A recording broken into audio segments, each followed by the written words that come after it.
নগাঁৱৰ বৰবজাৰ মৎস্য ব্যৱসায়ীসকলৰ মাজত অৰাজকতা দুটা ভাগত বিভক্ত ব্যৱসায়ী সন্থাটো যাৰ ফলত জিয়াটো ভুগিব লগা হৈছে সাধাৰণ ৰাইজৰ লগতে ক্ষুদ্ৰ ব্যৱসায়ীসকল। আজি পুৱা অসম জাতীয়তাবাদী যুৱ ছাত্ৰ পৰিষদৰ নগাঁও জিলা সমিতিৰ বিষয়ববীয়াসকল উপস্থিত হৈ এক আলোচনীত মিলিত হয়। এই আলোচনাত বৰবজাৰ মৎস্য ব্যৱসায়ী সন্থাৰ সভাপতি আৰু সাধাৰণ সম্পাদক উপস্থিত থাকে আৰু যিবোৰ কথা মনোমালিন্য তেওঁলোকৰ মাজত হৈ আছে তাৰ ওপৰত এখনি সাধাৰণ সভা আয়োজন কৰি সমস্যাসমূহ সমাধান কৰিবৰ বাবে আহ্বান জনায়। অন্যথা মুখ্যমন্ত্ৰীলৈ স্মাৰক পত্ৰ প্ৰদান কৰা হ'ব বুলি মন্তব্য প্ৰদান কৰে। এতিয়া প্ৰশ্ন উত্থাপন হৈছে সভাপতি আৰু সম্পাদকৰ মাজত হোৱা মনোমালিন্যসমূহ দূৰ হৈ বজাৰখনত পুনৰ সুস্থিৰ পৰিৱেশ ঘূৰি আহিবনে সেইটো পৰৱৰ্তী সময়ত লক্ষণীয় হ'ব। সভাৰ সিদ্ধান্ত মানে আমি ৰাতিপুৱাৰ পৰা অকশ্যন কৰিব লাগিব আৰু অকশ্যনৰ যিটো ৰেট নিৰ্ধাৰণ হ'ব সেইটো বডিত হেৰি হ'ব। তাৰ ভিতৰত আমি বহি পেলাই ৰাইজৰ জনসাধাৰণৰ কাৰণে ৰেটটো কিমান কমাব পাৰি তাতছে সেইটো আমি এটা আমাৰ ফালৰ পৰা আমি চেষ্টা ৰাখি পেলাই আমি সেইটো ৰেট দিবলৈ আমি চেষ্টা কৰিম।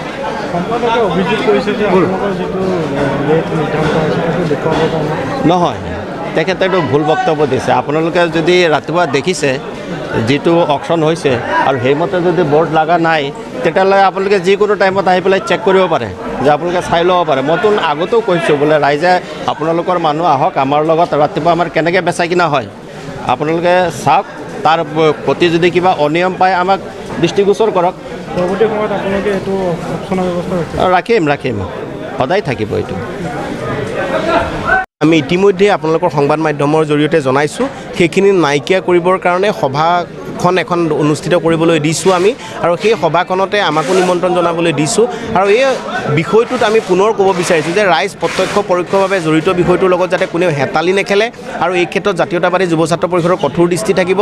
আমি জানিব বিচাৰিছোঁ বা জনাব বিচাৰিছোঁ যে ইয়াতে মীন বিভাগে যিসমূহ দায়িত্ব আছে তেখেতসকলে পালন কৰা নাই সেইসমূহ যাতে চূড়ান্তভাৱে কৰে, সেইসমূহে মীন বিভাগৰ লগতো আমি কথা পাতিম। আৰু এই বজাৰখনত সভাপতি সম্পাদকৰ নিয়ন্ত্ৰণত আহি মাছৰ নিৰিখ সঠিকভাৱে মূল্যায়ন হ'ব লাগে, মাছৰ গুণাগুণ সঠিকভাৱে নিৰূপণ হ'ব লাগে আৰু এই বজাৰখনৰ যি ব্যৱসায়ীসকল কিছুমান ঋণগ্ৰস্ত হৈ পৰিছে সেইসকলক ঋণ মাফ দিব লাগে, এই কথাটো আমি কৈছোঁ। আৰু সেয়েহে এই বজাৰখন সম্পূৰ্ণৰূপে নিয়ন্ত্ৰণত আনিবলৈ সভাপতি সম্পাদক মহোদয়ক দাবী জনাই এলানি আমি আলোচনা কৰিছোঁ আৰু তেখেতসকলে আমাৰ এই দাবীখিনি মানি লৈছে। আৰু শীঘ্ৰে এই বজাৰখন আধুনিকীকৰণ কৰিব লাগে, শীতলীকৰণ কৰিব লাগে, শীতলী ভৱন এটা ইয়াত তৈয়াৰ কৰিব লাগে।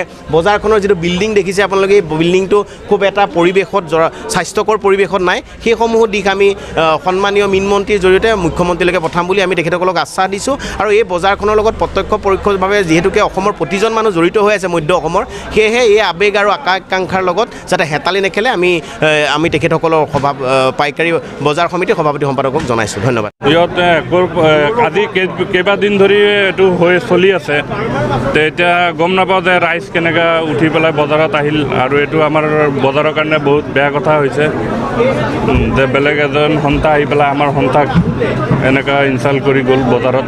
মানে এইটো এনেকুৱা হ'ব নালাগিছিল, যিহেতু পাব্লিকৰ ওপৰত মানে এনেকুৱা হেৰেছমেণ্ট হৈ আছে। মাছৰ ৰাতিপুৱা মাছ বিক্ৰী কৰি দুপৰীয়া মাছৰ ৰেট ফাইনেল কৰে, পাব্লিকৰ আল্টিমেটলি লছ হৈ আছে। সেইটো কাৰণে চাগৈ ইয়াত উঠি পেলাই আহিছে। এইটো একচুৱেলি ইয়াত বস্তুটো এনেকুৱা হ'ল আপোনাৰ ৰাতিপুৱা 6টাৰ পৰা 8টাৰ ভিতৰত আপোনাৰ মাছবিলাক বিক্ৰী হয় আৰু বাহিৰে ট্ৰেন্সপৰ্ট কৰা হয়। আৰু ইয়াত 3জন মানুহে গাড়ী খোলে, 3জন মানুহে গাড়ী খুলি পেলাই আপোনাৰ দুপৰীয়া 3টাত এনেকুৱা টাইমত ৰেটটো ফিক্স কৰে আৰু এইটো 3জনৰ মাজত হয়, কমিটিৰ লগত একো যোগদান নাই আৰু কমিটিত একো জনোৱা নহয়। মই কমিটিৰ ছেক্ৰেটাৰী হয়, মোৰ নাম আব্দুল ৰজ্জাক।